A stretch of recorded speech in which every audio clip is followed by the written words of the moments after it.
ボンジョー。パリプロムナードチャンネルへようこそ。皆様いかがお過ごしですか？今回の動画は少し優雅な2部構成でお届けします。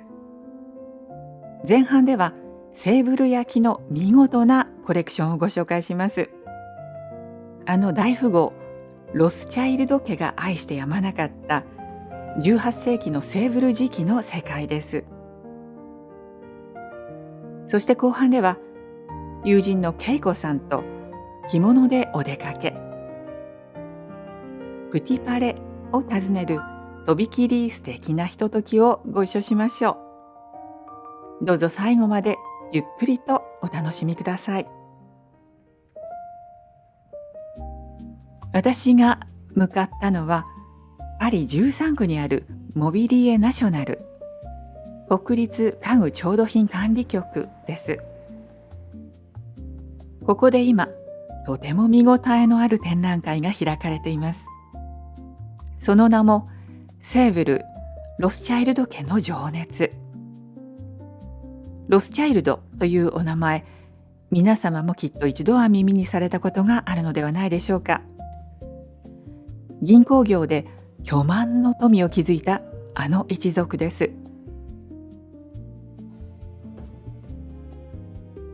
ロスチャイルド家の紋章が表された扉にまず迎えられます。リボンで結ばれた5本の矢。フランクフルトからロンドン、ナポリ、ウィーン、パリへと旅立ち、ヨーロッパ各地に銀行の支店を開いた5人の兄弟を表しているのだそうです。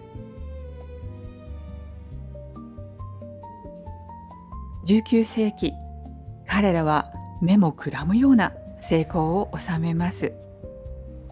鉄道、名城ワイン、そして美術品に投資し、ヨーロッパ各地にそれは見事な邸宅を次々と建ててゆきました。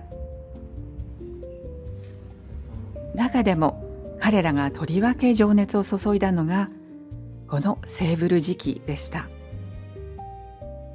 同じ競売の会場でロスチャイルド家の複数の人々が同じ品物をめぐって互いに値をつけ合う、つまり身内同士で競り合うということもあったのだとか。19世紀の終わりにはセーブル焼きの最も偉大な作品はそのほとんどがロスチャイルド家の手にあったそうです。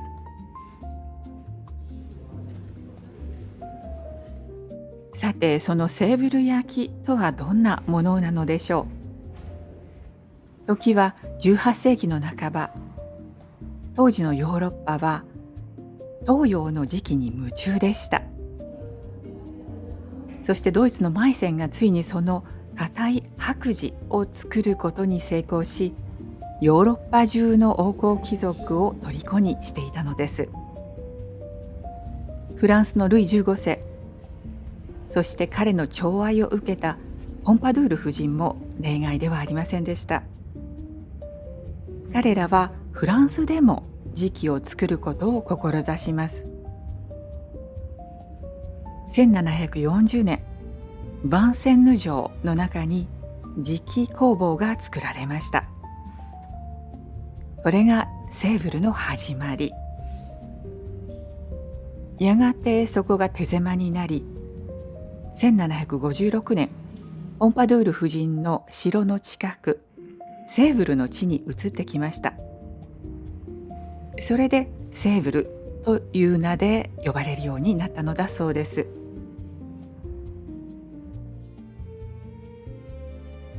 その頃のセーブル焼き、それは私たちが思い浮かべる磁器とは別の焼き物だったそうです。中国やマイセンの磁器は硬質磁器、カオリンという特別な素材から作られる硬くて丈夫な焼き物です。けれども当時のフランスではまだこのカオリンが見つかっていませんでした。そこでセーブルではガラスの材料などを混ぜて煮たものを作り出していました。これを軟質磁器と言います。この軟質磁器は独特の柔らかくて温かみのある質感を生み出しました。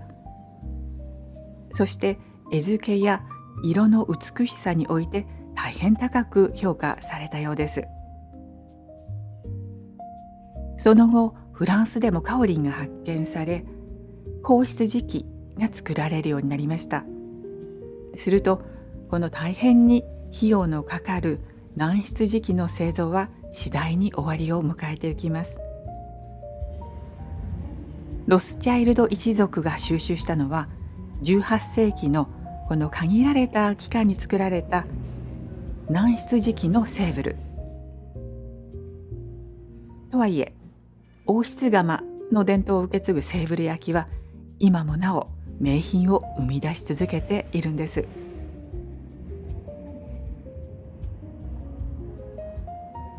この展覧会の中心にいるのが一人の女性です。ベアトリス・エフリッシ・ド・ロスチャイルド。一族の中でも飛び抜けて熱烈なセーブル教だったそうです。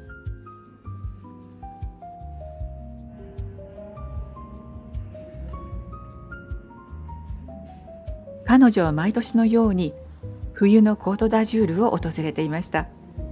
そして1906年、カップフェラの岬に8ヘクタールの土地を手に入れます。5年をかけて彼女はここにイタリアルネサンス風の優雅な邸宅を建てました。展覧会ではその館の空気を伝えるような展示がされていました。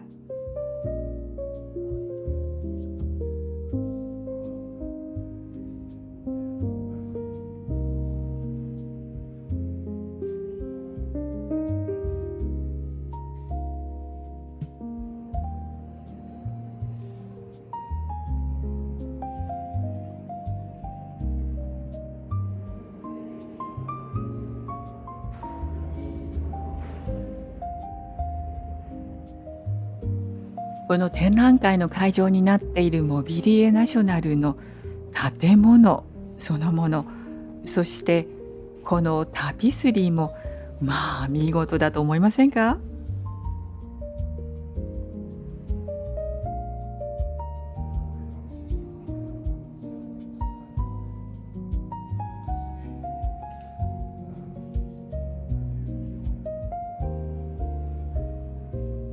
このゾーンはセーブル焼きのアトリエを思わせるようなしつらえになっていました。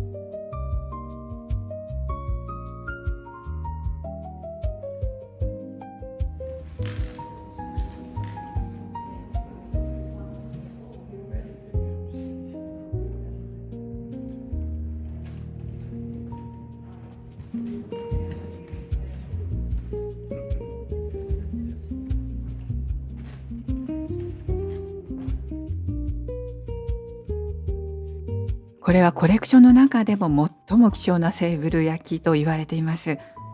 1760年にポンパドゥール夫人に納められ、現在のエリゼ宮に置かれたそうです。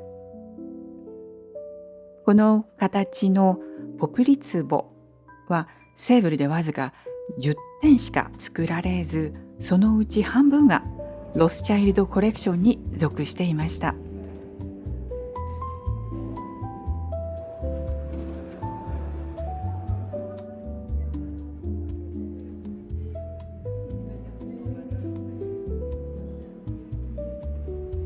私はこれも見事だなと思いました。まるで布か革が縫い合わされているように見えませんか？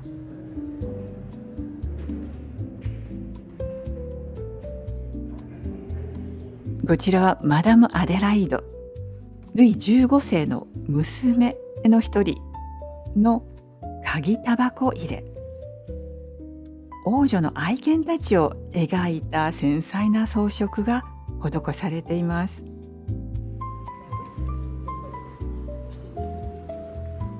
ロスチャイルド家といえば美術コレクションだけでなく、その食卓の豪華さでも知られていました。ジェームス・ド・ロスチャイルドは伝説の料理人アントナン・カレームを雇い入れました。そんな豪華な食事にふさわしい食器としてセーブル焼きの一品が求められます。中でも憧れの的だったのはルイ15世のセレストブルーと呼ばれる青空色の食器のセット。この展覧会では一族のあちらこちらに散らばっていたそのセットが再び一つのテーブルの上に集められています。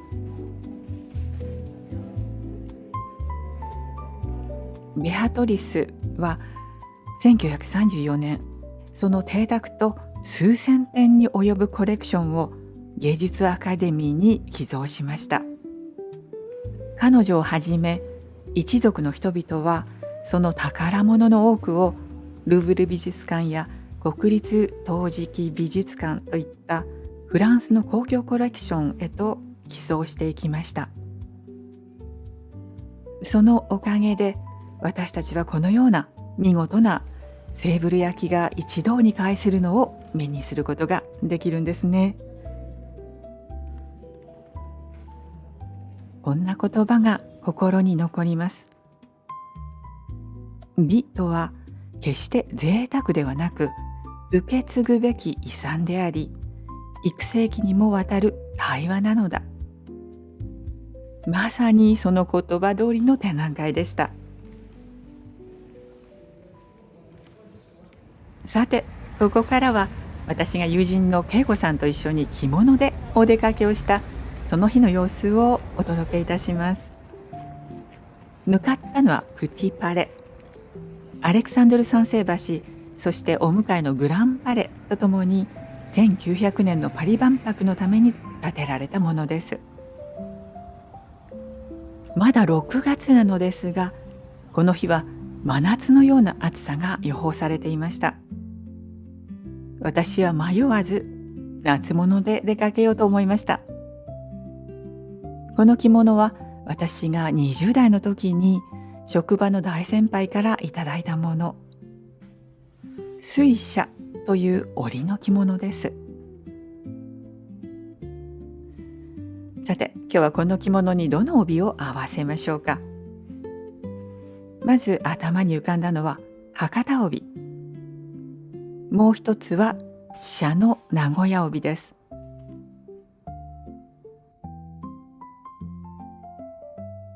今日は午前中からのお出かけなので、爽やかな白地の博多帯の方がいいかなと思いました。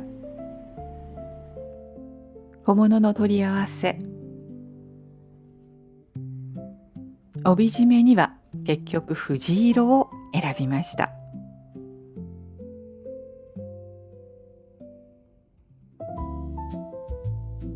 恵子さんは涼しげな夏の小紋、自分で作ったという羽織物をさらりと着こなしています。こういう羽織物はパリで公共交通機関を使って移動する時など塵よけになるので、とても重宝しますよね。恵子さんは本当に手先が器用なんです。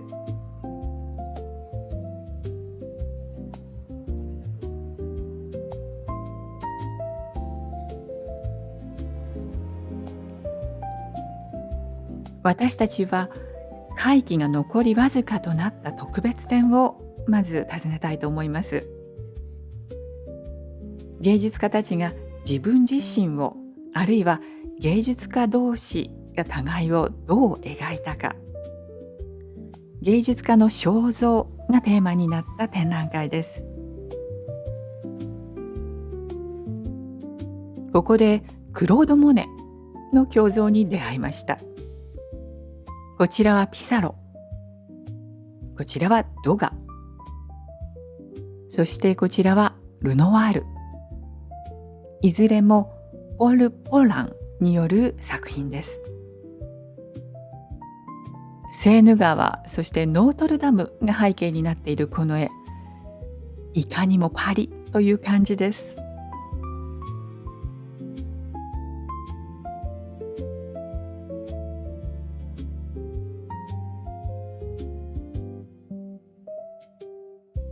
こちらの作品、額縁の部分にも芸術家の姿、仕事風景でしょうか、それが描かれていて、とても面白いなと思いました。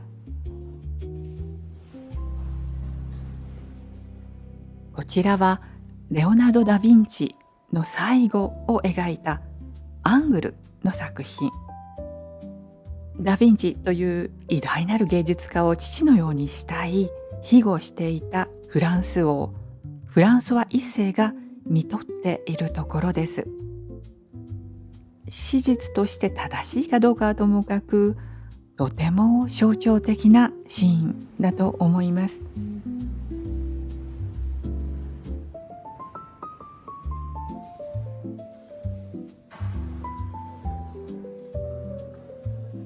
特別展の出口にはこんな素晴らしいオブジェもありました。それに続く優雅な階段。内バレってこんなに素敵な場所だったんだと、私は改めてこの場所が好きになりました。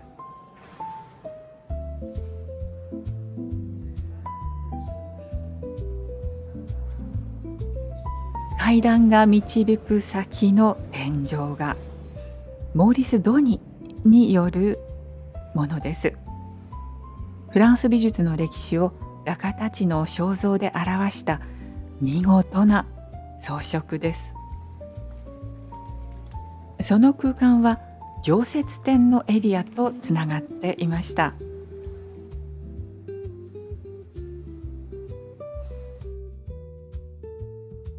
この美術館の常設展はギリシャ時代の陶器から近代フランス絵画の巨匠たちの作品、さらに素晴らしいオブジェまで多岐にわたっています。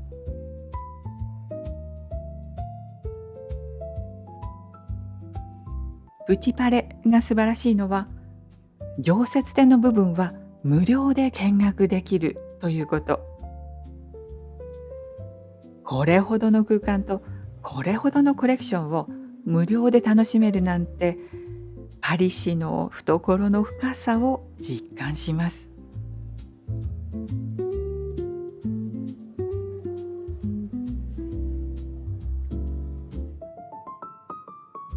こちらはこの美術館のミューズとも言えそうなサラ・ベルナールの肖像画。以前このチャンネルでサラ・ベルナール展をご紹介しました。概要欄にそのリンクを添えておきます。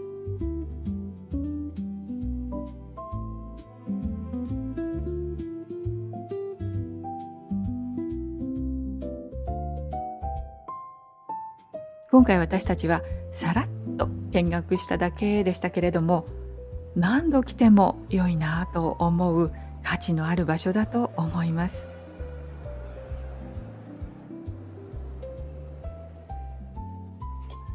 プティパレのブティックの品揃えがなかなか充実していることを発見。このノートすごく可愛らしいと思いません？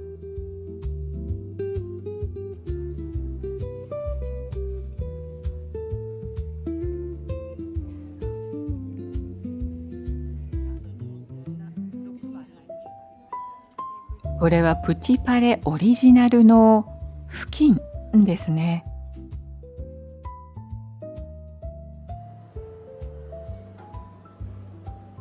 緑の庭園を取り囲むこの回廊がまた素晴らしいのです。まるで映画の主人公にでもなったような気分がすると言ったら大げさでしょうか。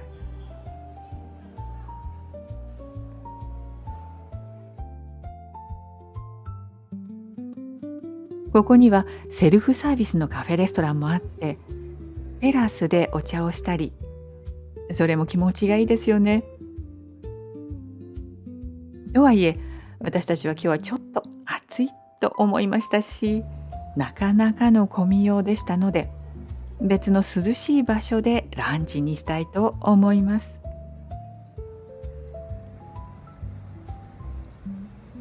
セーヌ川沿いを走るバスに乗ってルーブルの方へ行きます。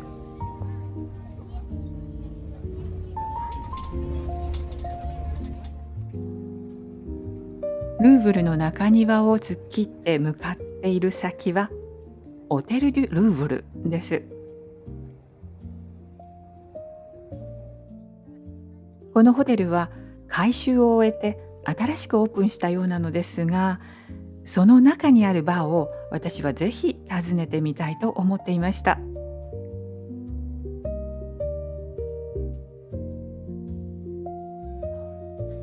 というのも、この天井の部分がかつて覆い隠されてしまっていたようなんですが、改修によって復活したのだそうです。このバー、お昼にはブランチもあるようなんですけれども、私たちはシーザーサラダとクラブサンドイッチを2人でシェアしていただくことにしました。食材がとてもフレッシュで丁寧に作られているなと感じました。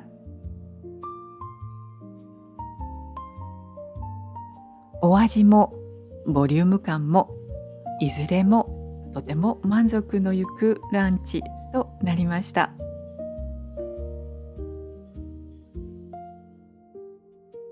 恵子さんが私に素敵なプレゼントをくださいました。この添えられたカードまで恵子さんの手作りなんですよ。このラベンダーの細工も手作り。音符が描かれた紙は昔の楽譜の一部。ブロカントで見つけたものをこんな風に活かせるセンスってすごいなぁと私は思いました。包みを開くと、そこにはトワルドジュイの模様の布が入っていました。これはなんと着物の半襟として恵子さんが私に作ってくれたものなんです。私たちはいつかトワルドジュイの美術館に行きましょうねと話していました。その時に着物で、しかもこの半襟を身につけて訪ねたら素敵という恵子さんのアイディアなんです。それが実現する時にはもちろんこのチャンネルでもご紹介したいと思います。いかがでしたでしょうか。ロスチャイルド家が愛したセーブル焼きの世界、そして着物でお出かけのひとときをお楽しみいただけましたでしょうか。この動画が良かったと思われましたら、ぜひ高評価をお願いいたします。また、チャンネル登録がまだお済みでない方は、ぜひチャンネル登録もよろしくお願いいたします。コメントとしてお寄せいただく温かい言葉に、私はとても励まされております。どうもありがとうございます。では、また次回の動画でお会いいたしましょう。アビアント